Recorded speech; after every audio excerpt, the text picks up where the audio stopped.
Good morning. আজকে day 3। ঘুম থেকে উঠে জানলাগুলোকে খুলে নিলাম। দেখো বাইরে কি সুন্দর হাওয়া দিচ্ছে, এত সুন্দর ওয়েদার। তো আজকে বিরিয়ানি খাওয়ার খুবই মন করছে।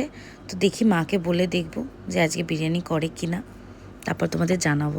তার আগে আমার বেডটাকে ভালো করে ক্লিন করতে হবে, কারণ কি প্রত্যেক দিনের কাজ আমার বেডটাকে ভালো করে ক্লিন করা।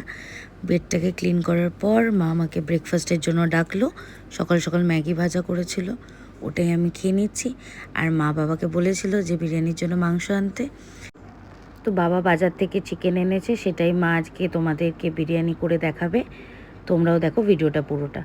বিরিয়ানি খেতে চেয়েছি, তাই মেয়ের বাবা বাজার করে এনেছে চিকেন। আমি এখন চিকেনটা আধা ঘন্টার জন্য ম্যারিনেট করে রাখবো। আমি এখন মশলা দিচ্ছি।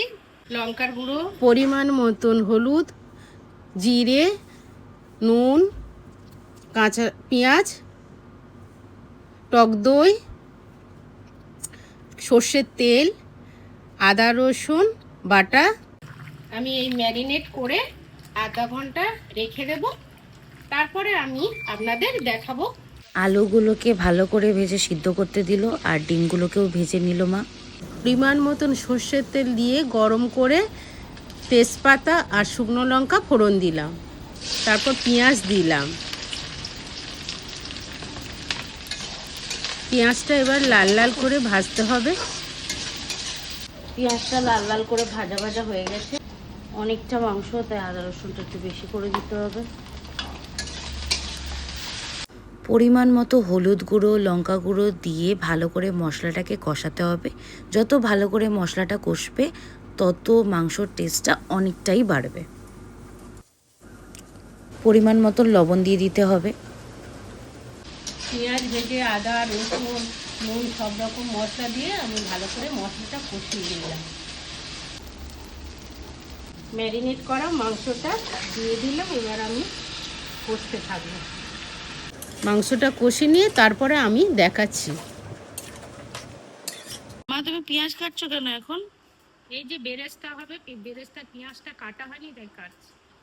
বিরিয়ানির মশলা দিয়ে দিচ্ছি একটু।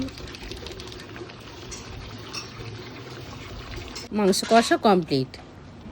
মাংস কষা আমার হয়ে গেছে। এখন আমি বিরিয়ানিটা সাজাবো। আপনারা দেখুন আমি কিভাবে সাজাই।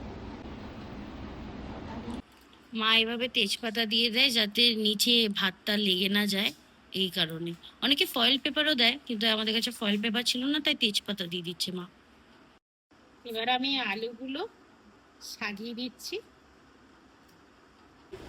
মাংসের সমেত গ্রেভি একটা করে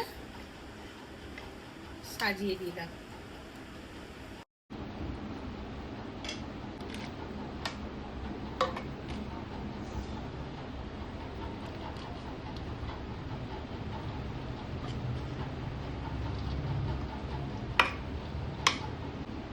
এবার আমি ঘি দিয়ে দিলাম। এবার পরিমাণ মতন লবণ দিয়ে দিলাম। দুধ, গোলাপ জল আর কামধনু মেশানো আমি এখন দিয়ে দেব। বিরিয়ানির মশলাগুলো দিয়ে দিলাম। এর উপরে আমি ডিমগুলো দিয়ে দিলাম। তারপরে একটু বেরেস্তাও আমি ছড়িয়ে দিলাম। এইভাবে আমি পরপর সাজিয়ে দেব। পরপর আমি সাজিয়ে নিয়ে আপনাদের দেখাচ্ছি কেমন হলো। বিরিয়ানিটা আমি এখন 15 মিনিটের জন্য দমে বসিয়ে দিলাম।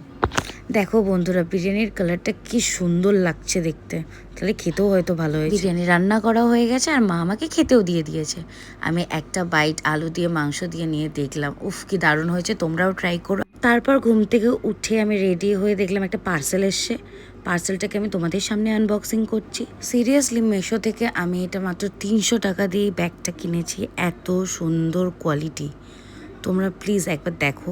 তোমাদেরও যদি এই ব্যাগটা লাগে তো তোমরা কমেন্টে পিন করো, আমি ওটার লিঙ্ক প্রোভাইড করে দেবো তোমাদেরকে। তোমরা সবাই নিতে পারো, কোয়ালিটি খুব দারুণ। চেনটা একদম স্মুথ, যে কম টাকা দাম বলে যে চেনটা খারাপ হবে একদমই নয়, চেনটাও দারুণ। তারপরে আমি একটুখানি বেরিয়েছিলাম বন্ধুদের সাথে, একটুখানি খাওয়া দাওয়া করলাম। তো আজকের জন্য এতটাই। টাটা বন্ধুরা। ভিডিওটা ভালো লেগে থাকলে তোমরা প্লিজ আমাকে কমেন্ট করো, লাইক করো আর সাবস্ক্রাইব করো আমার চ্যানেলটা।